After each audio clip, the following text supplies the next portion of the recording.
En esta presentación voy a hacer una pequeña introducción sobre la respuesta inmunitaria en primer lugar y después hablaré en segundo lugar un poco del sistema de complemento.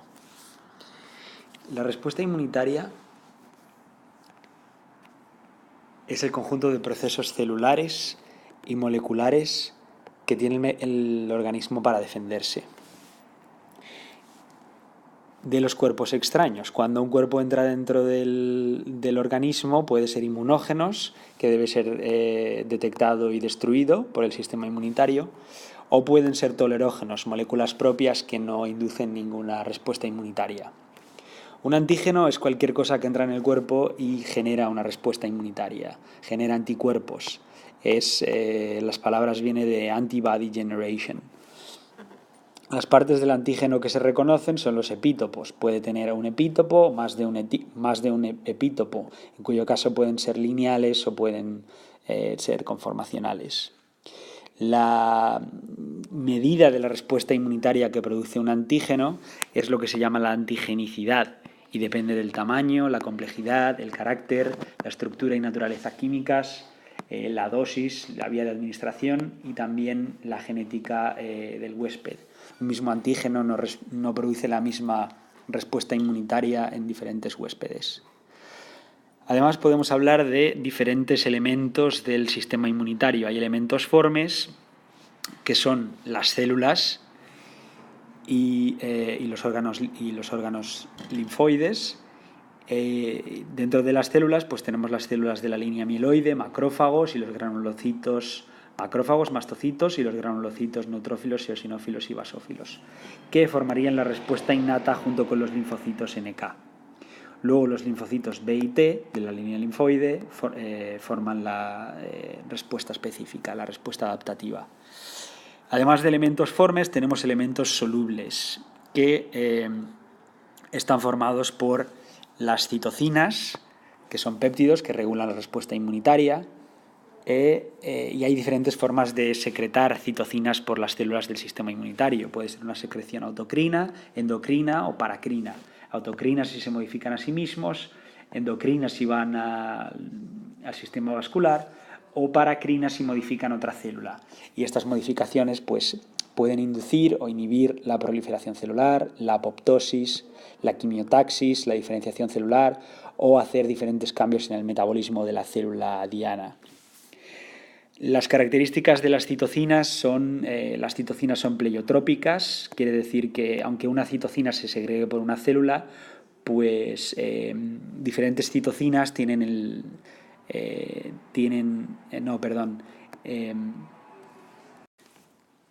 las citocinas son pleiotrópicas, que quiere decir que una misma citocina puede tener diferentes funciones en diferentes células. Son redundantes, que quiere decir que diferentes citocinas tienen la misma función, y también hay sinergias y antagonismos entre las citocinas. Suelen ser proteínas pequeñas, proteínas solubles, que son de fácil manejo y son los mensajeros entre las diferentes células. Algunos ejemplos de citocinas pues las interleuquinas, los tumor necrosis factor, tumor growth factor, los interferones y diferentes factores de crecimiento también son citocinas. Otros elementos solubles del cuerpo, pues del sistema inmunitario, son los anticuerpos, que como sabemos pues tienen una parte variable, que es la que reconoce el epítopo del antígeno, y tienen una parte constante, que es la que se une con la célula que reconoce el anticuerpo. Dentro de las proteínas plasmáticas pues tenemos globulinas y tenemos albúminas. Las globulinas pueden ser alfa 1, alfa 2, beta o gamma globulinas. Las gamma globulinas solubles es lo que llamamos un anticuerpo. Tiene que ser una gamma globulina soluble. Luego en otro vídeo hablaré un poco más de los anticuerpos. Y además tenemos el sistema de complemento dentro de los elementos solubles del sistema inmunitario. El sistema de complemento está formado por unas proteínas pequeñas que se llaman los zimógenos, que quiere decir enzimas que no están activadas. Van dando vueltas por la sangre y en un momento dado pues se activan. Hay dos formas diferentes de activar el sistema de complemento. Está la vía clásica y la vía alternativa. La vía clásica tiene dos formas diferentes de activarse. Una de ellas es la vía de las lectinas o la innata y la otra es la vía de las inmunoglobulinas o la específica. Más o menos las dos actúan de la misma forma. Cuando en la vía de las lectinas, pues cuando entra un microorganismo, que es esta esfera de aquí grande, pues los microorganismos suelen expresar manosa en su superficie, que es un azúcar. Pues expresan las manosas y una especie de anticuerpos especiales, hecho de lectinas, pues reconocen a esas manosas. Se llaman mannose binding lectin. Pues reconocen a las manosas y el C1, el zimógeno 1, que está inactivado, interacciona con este mannose binding lectin y se escinde en C1A y C1, se une aquí y reacciona con el C4, perdón. El C1 se une aquí y reacciona con un C4, escindiéndose, como tenemos aquí, C4A y C4B, que se queda anclado en la superficie del microorganismo. El C4A es más pequeño, es soluble, y el C4B se queda en la superficie del microorganismo. El C4B reaccionará con un C2 y de la misma forma pues dará C2 soluble, C2A soluble y C2B que se queda en la superficie del microorganismo. C4B y C2B forman la convertasa de C3 y con un C3 reacciona esta convertasa de C3 y el C4B, el C2B y el C3B forman la convertasa de C5. La convertasa de C5 se unirá a un C5 y de la misma forma lo escindirá, dando C5B y C5A, y así sucesivamente con el C6, C7 y C8 y C9, que este C9 formará ya un poro en la superficie del microorganismo y lo destruirá por choque osmótico. Se forma un poro y el microorganismo muere por choque osmótico. Este C9 activado también se llama complejo de ataque de membrana, CAM. Y esto es lo que se conoce como la vía lítica del sistema de complemento. Tanto la vía clásica como la vía alternativa convergen en la vía lítica. ¿De acuerdo? Entonces, la vía clásica, como hemos dicho, hay dos formas de activarla.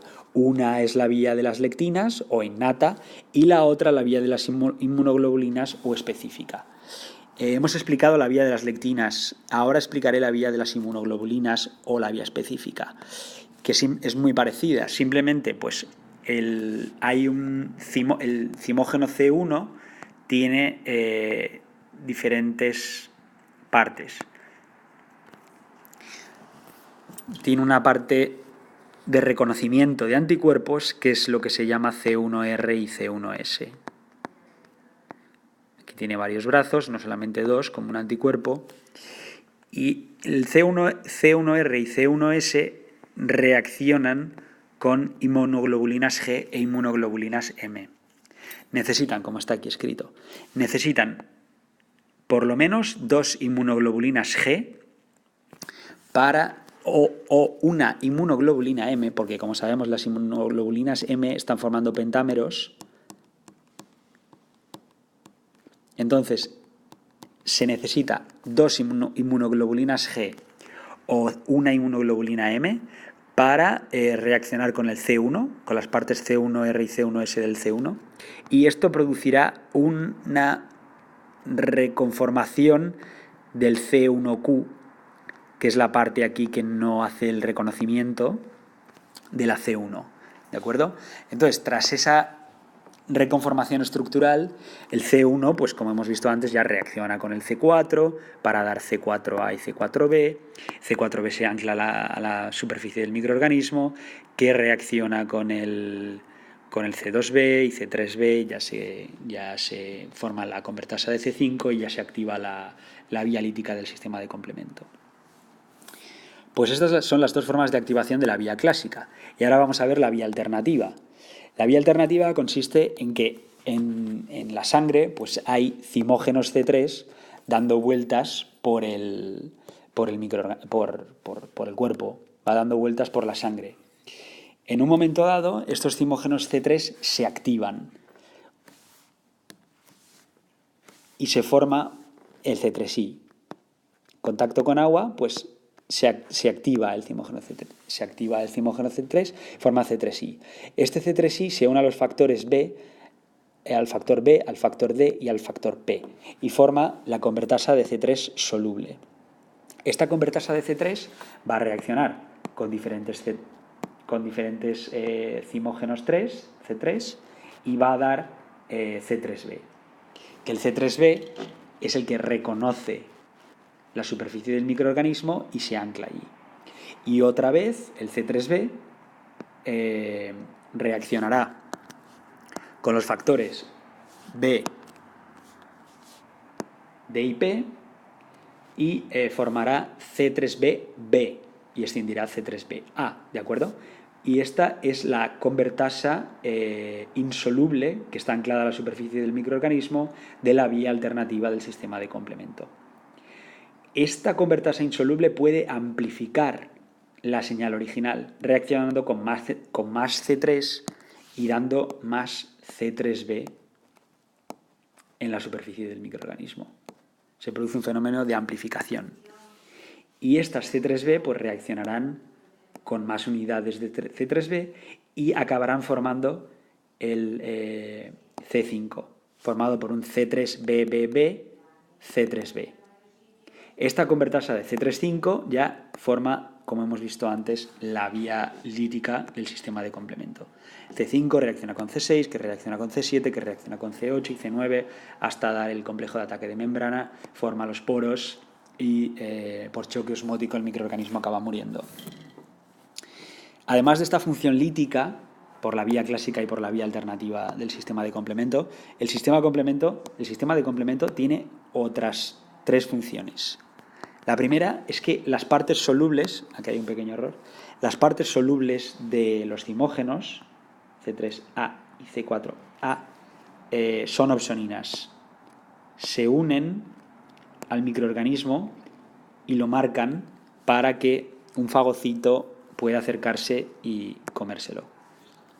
Además, también son mediadores de la inflamación, son anafilotoxinas.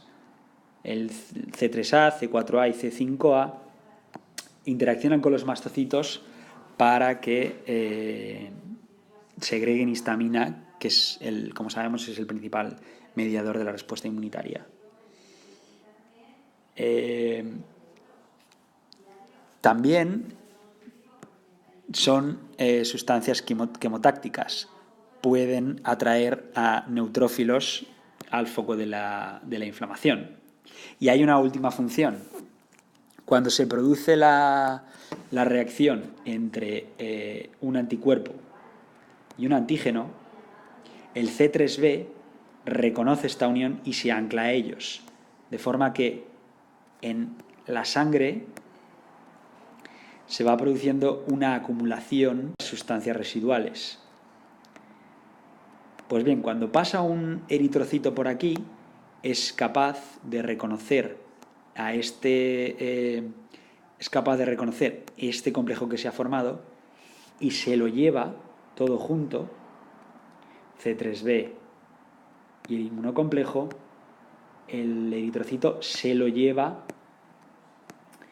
al bazo o al hígado y allí los deja y ahí se excretan.